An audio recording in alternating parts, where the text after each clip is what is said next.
Jumamosi ya Mei 31 ulipigwa mchezo wa ligi ya mabingwa barani Ulaya, ikiwa ni mchezo wa finali uliowakutanisha Paris Saint-Germain PSG pamoja na Inter Milan kutoka Italia. Baada ya mchezo huo, PSG waliibuka mabingwa kwa ushindi wa mabao 5-0 na kutoa ishara kuwa sasa ni rasmi msimu wa soka wa mwaka 2024-2025 umetamatika na PSG ndio mabingwa wa michuano hiyo. Baada ya kumalizika kwa mchezo huo, performance nzuri sana ya kijana Diza Adoue ilifanya ashinde tuzo ya mchezaji bora kijana wa michuano hiyo, huku mshambuliaji Ousmane Dembele akitoa tuzo ya mchezaji bora wa michuano hiyo ya ligi ya mabingwa barani Ulaya kwa msimu wa 24-25. Na hapo ulizuka mjadala wa kuwa ni nani anastahili tuzo ya Ballon d'Or, kwani mshambuliaji huyo raia wa Ufaransa amekuwa na kiwango bora sana, sio tu kwenye michuano ya Ulaya bali hata kwenye ligi ya ndani, kwani msimu huu pekee Ousmane Dembele amecheza michezo 48, amefunga magoli 33 na kutoa pasi za usaidizi wa magoli ama assist 13, akiwa na wastani wa kufunga goli ama kutoa pasi ya usaidizi wa goli assist kwa dakika 69 kwa kila mchezo. Pia Dembele ameshinda kiatu cha dhahabu cha Ligue 1 kule Ufaransa.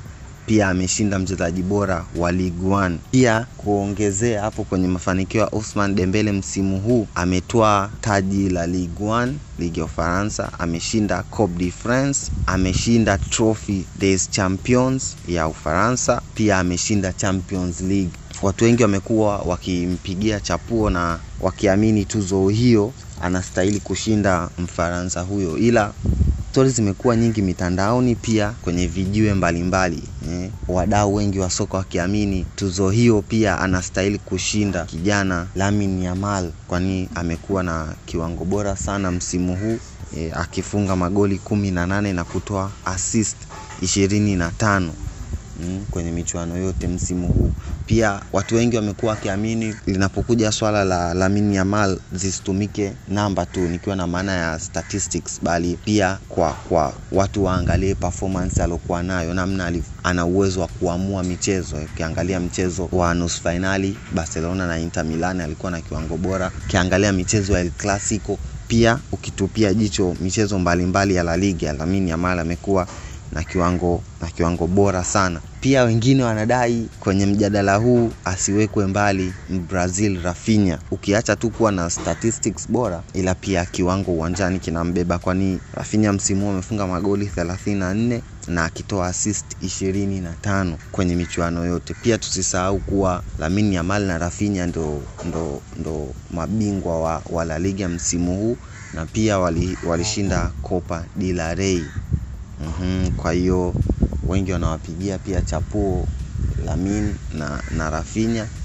Lakini pia vijiweni Uingereza pale Merseyside, mashabiki wanapiga kelele kuwa Ustaz Mohamed Salah ndio mchezaji ambaye anastahili kushinda Ballon d'Or, kwani amekuwa na kiwango bora akishinda ligi ya Uingereza EPL, na pia binafsi amekuwa mfungaji bora wa ligi kuu ya Uingereza, na pia amekuwa mchezaji bora wa EPL akifunga magoli 34 na kutoa pasi za usaidizi wa magoli, nikiwa na maana assist 23. Hii ni vita ya majiji matatu. Hii ni vita ya Catalonia Spain pale Barcelona, hii ni vita ya Paris pale Ufaransa, na hii ni vita ya Merseyside kule Uingereza. Wewe karata yako unaiweka wapi? Unahisi nani anapaswa kuwa mchezaji bora? Nani anapaswa kutoa tuzo ya Ballon d'Or, ambayo ulimwenguni inaaminika ndo tuzo ambayo anapewa mchezaji bora wa dunia kwa mwaka huo husika?